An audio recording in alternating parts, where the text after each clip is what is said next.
बहुत सारे लोगों ने मुझे रीच आउट करके बोला कि ओवर थिंकिंग पे कोई वीडियो बनाओ। तो चलो आज ओवर थिंकिंग के बारे में बात करते हैं। तो हम लोग हमारी आदत है, हम बहुत ओवर थिंक करते हैं, और आप ही नहीं, सभी लोग करते हैं। मैं भी करती थी at one point in time. तो पहले तो समझते हैं हम ओवर थिंक करते क्यों हैं।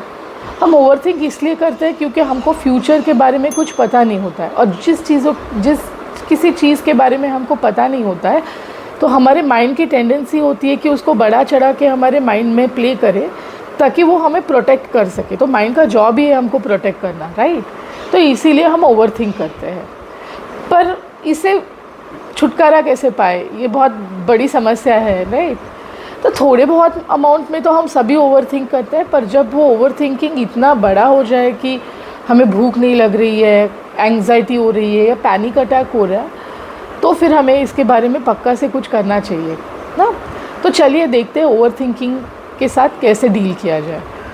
तो पहली और मोस्ट फॉरमोस्ट स्टेप है कि आप इसका ट्रिगर आइडेंटिफाई कीजिए, ठीक है।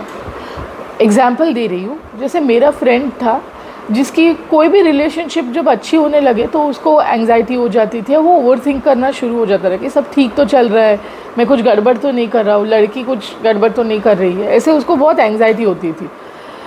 ना ये ओवर थिंकिंग कहाँ से रहा था, तो उसको आइडेंटिफाई उसने किया कि मेरा ट्रिगर है रिलेशनशिप्स। जब कोई रिलेशनशिप अच्छी होती है मैं ट्रिगर हो जाता हूँ। तो पहली तो बात है कि आप ये आइडेंटिफाई करो। द सेकेंड स्टेप इज़ कि ये ट्रिगर क्यों हो रहा है, उसका रूट कॉज आइडेंटिफाई करो। अब इसका रूट कॉज आइडेंटिफाई करने के लिए जो माइंडफुलनेस टेक्निक्स है, जैसे मेडिटेशन करना या जर्नलिंग करना या नेचर वॉक, या जो भी जिससे आपका माइंड काम हो सके और आप कंटेम्पलेट कर सके, ऐसी चीज़ें अब जब करेंगे तो आपको पता चलेगा कि रूट कॉज क्या है।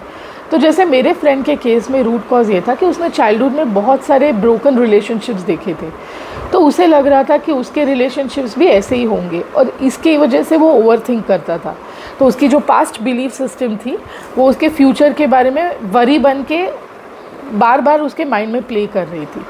अब आपने आइडेंटिफाई कर लिया, एक पीस ऑफ पेपर पे ये लिख लीजिए, ठीक है।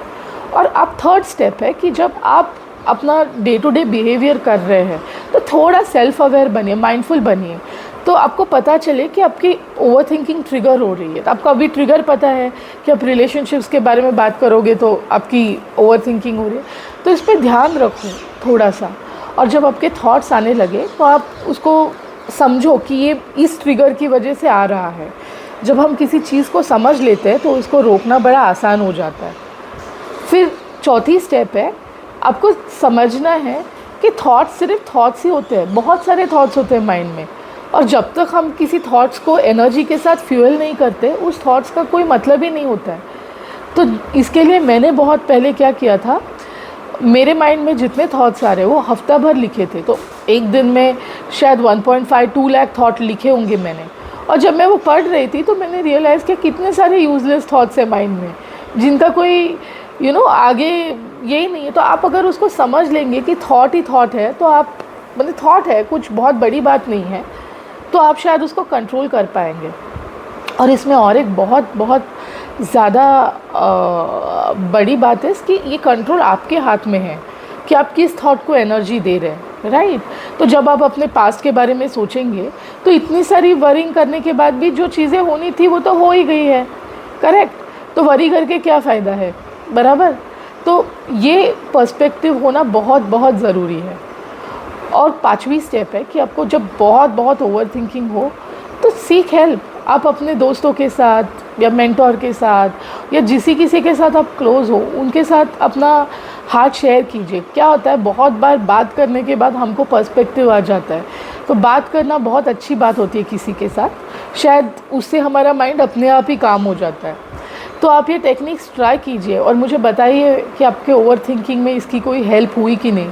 और अगर कोई और टॉपिक्स है जिसके बारे में आप सुनना चाहते हैं या जिसके बारे में समझना चाहते हैं तो प्लीज़ पिंग करके या मैसेज करके बताइए। और आपको ये वीडियो अगर अच्छी लगी है तो please like, share and subscribe. Thank you.